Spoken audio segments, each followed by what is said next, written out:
Bonjour, donc voilà, c'est la vidéo numéro 2.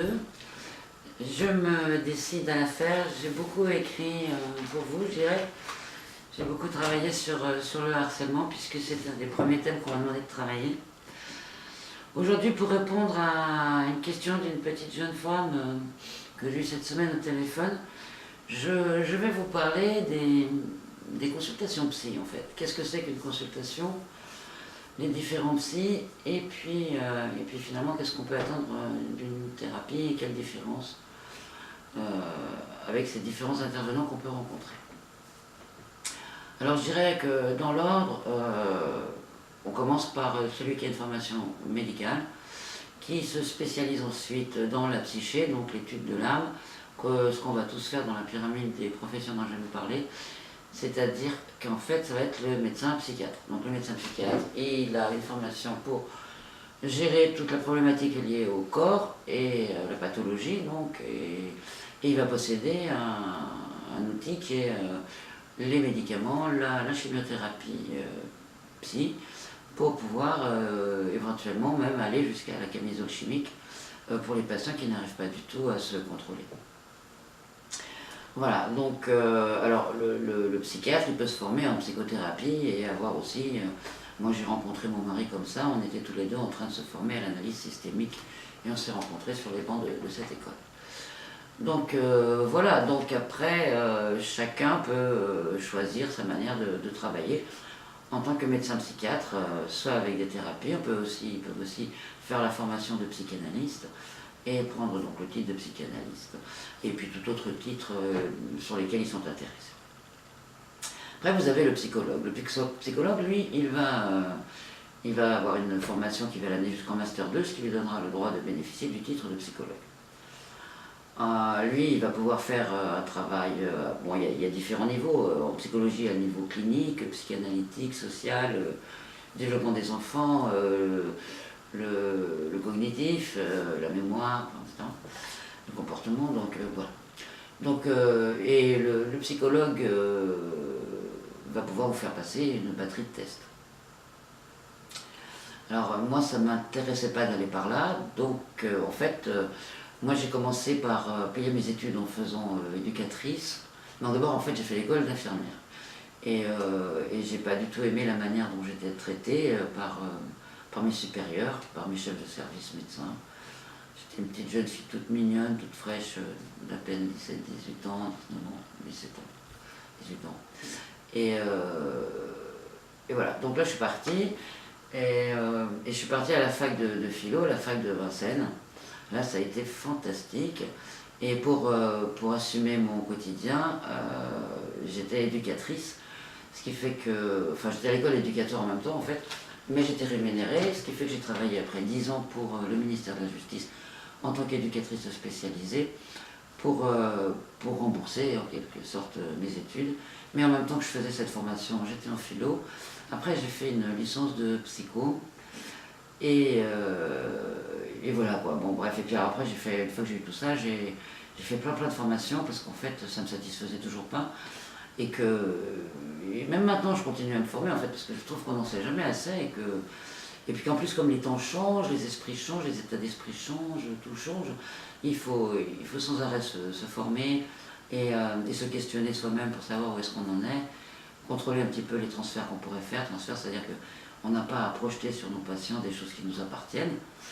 Voilà, bon bref, donc se former c'est passionnant et alors là, après avoir vu le psychiatre, le psychologue, les psychothérapeutes, donc qui ont des bases de formation qui ne sont pas le Master 2 de psychologie, mais comme moi, qui ont fait l'école d'infirmière, l'école d'éduc, la fac de philo, la fac de psycho, en licence.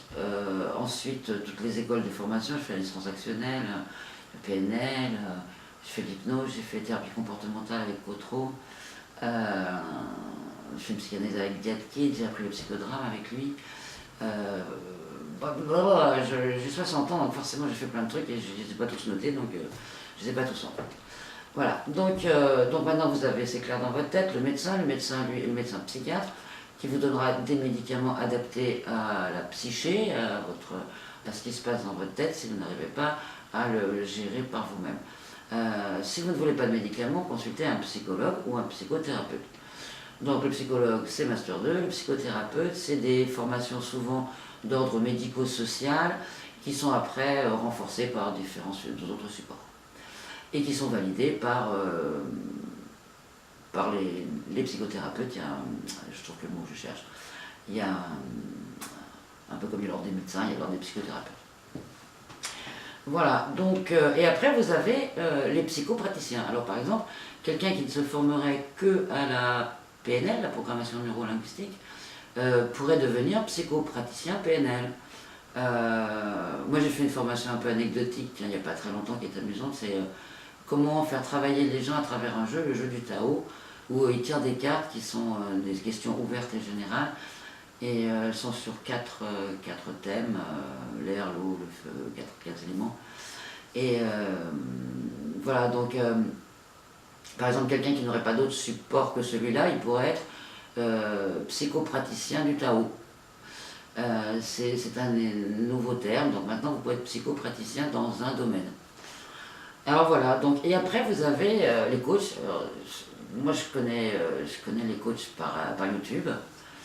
Je les ai découverts sur Facebook en fait, et d'enchaînement en enchaînement, j'ai découvert tous ces petits jeunes qui donnent des tas de conseils, des petites vidéos de quelques minutes à 20 minutes. Alors bien sûr, il y a aussi des conférences avec des grandes pointures que vous trouvez sur YouTube. Et en fait, et là vous pouvez vous continuer à vous former, vous pouvez continuer à vous questionner sur vous-même. Et si vous rencontrez des endroits où il faudrait plus un tête-à-tête, vous pouvez consulter quelqu'un à ce moment-là. Je dirais que dans les conseils pour se mettre en relation avec un psy, je dirais il faut Alors on peut avoir différents types de psy, on peut avoir différents coachs, on peut avoir des coachs de vie, des coachs sportifs, des coachs en analyse transactionnelle, des coachs en programmation neurolinguistique, des coachs en russe, des coachs en yoga, des coachs enfin bref. Donc vous pouvez avoir toutes sortes de coachs, sur YouTube il faut même avoir des tas de conseils par des psychologues qui sont tout à fait intéressants sur YouTube. Comme moi je suis en train de créer ma chaîne, il y a des tas de psys qui l'ont fait avant moi et qui donnent des conseils tout à fait passionnants, intéressants. Je vous conseille vivement quand vous avez une question à aller vous informer auprès de tous ces gens qui font des vidéos. Dans toutes les thématiques qui vous intéressent, vous en trouverez. Et vraiment, il y a beaucoup à apprendre et beaucoup à remercier à tous ces gens qui donnent de leur temps, avec beaucoup de générosité. Donc voilà, merci à tous ces coachs. Je vous conseille vivement de les fréquenter. Moi, sans eux, j'aurais sûrement jamais dématérialisé mon cabinet. C'est grâce à eux, c'est en prenant des cours comme ça, des cours de russe, des cours de guitare, etc. Je me suis demandé comment ça fonctionnait. J'ai compris qu'ils étaient des coachs, en fait, et qu'ils n'étaient pas forcément certifiés par une fac. Par exemple, mon prof, je ne sais pas du tout s'il est certifié en russe par une quelconque faculté. Mais je peux vous dire que ces cours sont formidables. Mes profs de guitare, c'est pareil. Excusez-moi. Vous pouvez prendre aussi des cours de ukulélé, des cours de violon, vous pouvez prendre des cours... Enfin, vous pouvez apprendre aussi bien la psychologie que le piano, Donc voilà, je trouve qu'on a une chance inouïe de posséder cet outil Google et YouTube, et je ne saurais trop vous inciter que d'y aller pour perdre du temps, d'y aller pour écouter tous ces gens passionnants qui ont tant de choses à nous apprendre, ou à nous réapprendre, ou à nous faire réviser, enfin bon. Donc voilà, j'espère que j'ai été claire. Donc maintenant, qu'est-ce qu'on peut attendre d'une thérapie ? Eh bien, si c'est un coach, alors on va faire dans le sens maintenant, c'est un coach qui vous drive, vous allez lui donner un objectif. Par exemple, vous allez lui dire je manque de confiance en moi, je vous interpelle parce que vous êtes coach en PNL, donnez-moi les outils de la PNL qui me permettent de mieux me situer dans une relation à l'autre avec plus d'aisance et de confiance. Il va vous donner les techniques, ou alors vous allez lui dire je veux perdre 20 kilos, et donc vous allez trouver un coach, forcément il y a des coachs pour tout, qui va vous aider à perdre 20 kilos. C'est tout à fait possible sur internet de trouver des gens qui sont spécialisés là-dedans. Très souvent d'ailleurs ce sont des gens qui ont traversé eux-mêmes des problématiques identiques et qui donc ils vous drivent en connaissance de cause. Et sinon vous n'appréciez pas le coaching, vous changez de coach comme vous changez de psy. Quand vous changez de médecin, si vous avez besoin de vous sentir bien avec les gens qui vous conseillent, qui vous drive, qui vous permettent de vous connaître mieux. Enfin, tout ce qui renvoie dans une relation à l'autre, à la base, il faut que ce soit une relation où c'est très facile, très agréable, où vous ne vous sentez pas à juger et où vous parlez librement de tout ce qui vous vient à l'esprit, de façon à ce que donc dans le cadre thérapeutique, psychiatre, psychologue, psychothérapeute, qu'on puisse vous renvoyer des choses. Chacun va driver, excusez-moi le mot driver revient beaucoup aujourd'hui, mais chacun va conduire, voilà. Chacun va conduire les entretiens en fonction de ses formations. Mais en fait, le but du jeu, c'est toujours un peu le même, c'est connais-toi toi-même. Et plus tu te connaîtras, moins tu seras dépendant du jugement des autres et tu sauras mieux ce que tu veux faire dans ta vie et ce que tu veux en faire. Voilà, donc, quoi vous dire d'autre? Après,